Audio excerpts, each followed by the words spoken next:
আজকে পেঁপে দিয়ে দারুণ সুস্বাদু একটি নিরামিষ রেসিপি তৈরি করে দেখাবো। একঘেয়ে পেঁপে তরকারি না খেয়ে এইভাবে বানিয়ে দেখতে পারেন, খেতে কিন্তু ভীষণই সুস্বাদু হয়।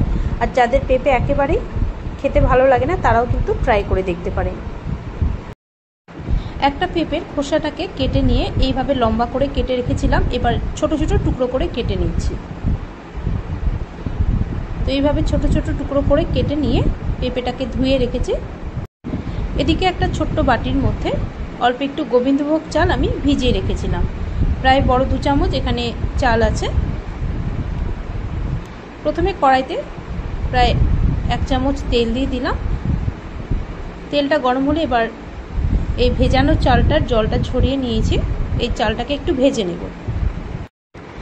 এই রান্নাতে যদি চালটা প্রথমে একটু ভেজে নেওয়া যায় তাহলে রান্নার স্বাদটা কিন্তু খুব ভালো আসে। খুব বেশি ভাজবো না, 1.5 থেকে 2 মিনিট একটু ভেজে নিচ্ছে। এই রান্নাতে খুব একটা বেশি তেল মশলা ব্যবহার হবে না। পেঁপের তরকারিতে হালকা তেল মশলা হলে খেতে বেশি ভালো লাগে, আর পেঁপে খাওয়া তো স্বাস্থ্যের পক্ষে খুবই ভালো, সেটা আপনারা সবাই জানেন। তো দেখুন চালটা ভাজা হয়ে গেছে, তুলে নিচ্ছি এখন।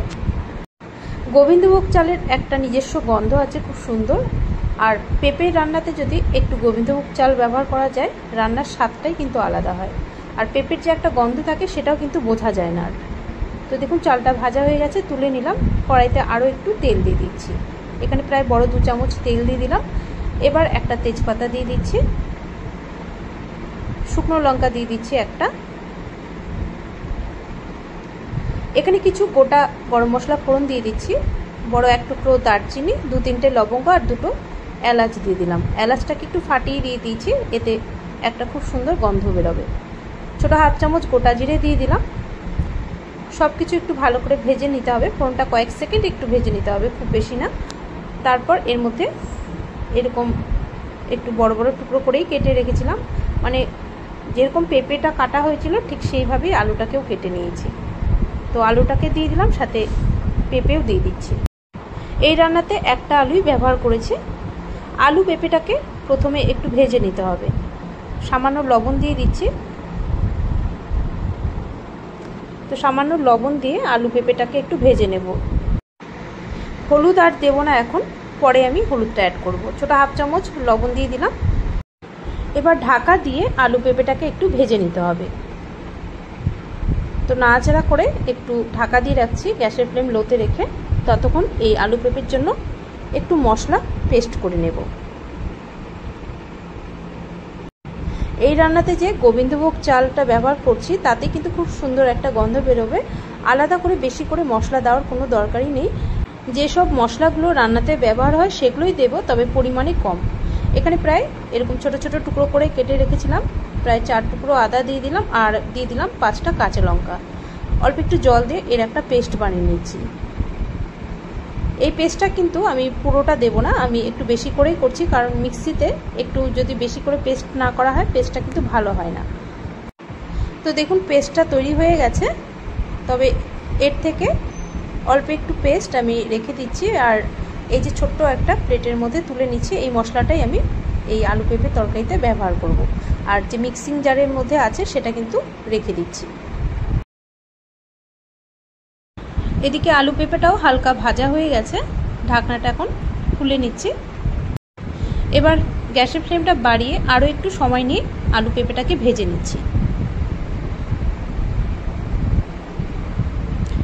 তো হালকা যখন এরকম একটু ভাজা হয়ে আসবে তারপর এর মধ্যে দিয়ে দেব একটা ছোট্ট টমেটো।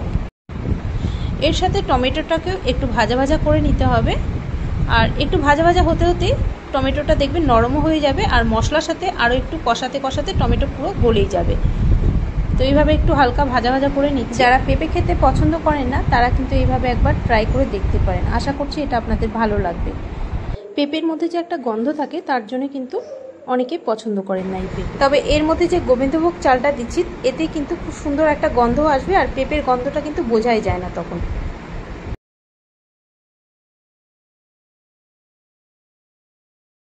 হালকা একটু ভাজা ভাজা করে নিলাম টমেটোটাকেও।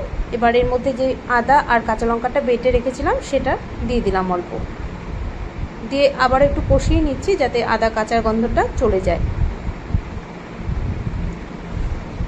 এবার এর মধ্যে কিছু গুঁড়ো মশলা দিচ্ছি, যে মশলাগুলো আর কি রান্নাতে ব্যবহার হয়, যেমন জিরের গুঁড়ো ছোট 1 চামচ দিয়ে দিলাম, ছোট 1 চামচ ধনের গুঁড়ো,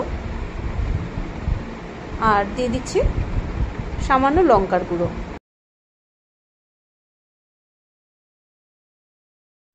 আলু পেঁপেটা ভাজার সময় হলুদ দেইনি, এখন অল্প একটুই হলুদ দিয়ে দিচ্ছি, খুব একটা বেশি হলুদ দেবো না, একটু সাদা ভাব থাকবে এই রান্নাটা।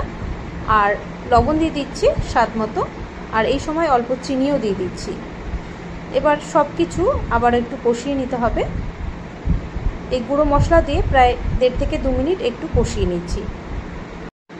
এইভাবে মশলা দিয়ে আলু পেঁপেটাকে একটু কষিয়ে নিয়ে এবার যে গোবিন্দভোগ চাল ভেজে রেখেছিলাম সেটা এর মধ্যে দিয়ে দেব। তো এইভাবে একটু কষিয়ে নিলাম। এবার গোবিন্দভোগ চালটা দিয়ে আবার একটু কষিয়ে নিচ্ছি।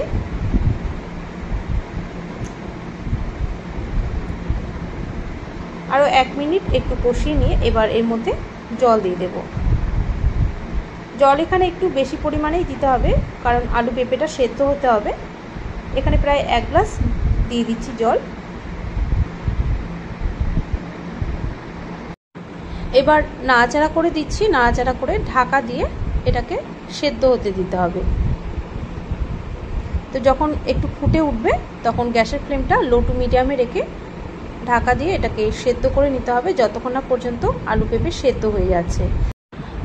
এখন প্রায় 10 মিনিট হয়ে গেছে। 10 মিনিট পর ঢাকনাটাকে সরিয়ে দিলাম। এখন দেখে নিচ্ছি আলু পেঁপে সেদ্ধ হয়েছে কিনা। তো দেখুন খুব সুন্দরভাবে পেঁপে সেদ্ধ হয়ে গেছে, সাথে আলুও সেদ্ধ হয়ে গেছে। আর চাল তো ভেজানোই ছিল, চালটাও কিন্তু নরম হয়ে গেছে। এবার এটাকে নামানোর আগে সামান্য গরম মশলার গুঁড়ো দিয়ে দিচ্ছি, সাথে দিয়ে দিচ্ছি 1/2 চামচ ঘি। নিরামিষ রান্নায় ঘি গরম মশলা এগুলো দিলে কিন্তু স্বাদটাই বেড়ে যায়।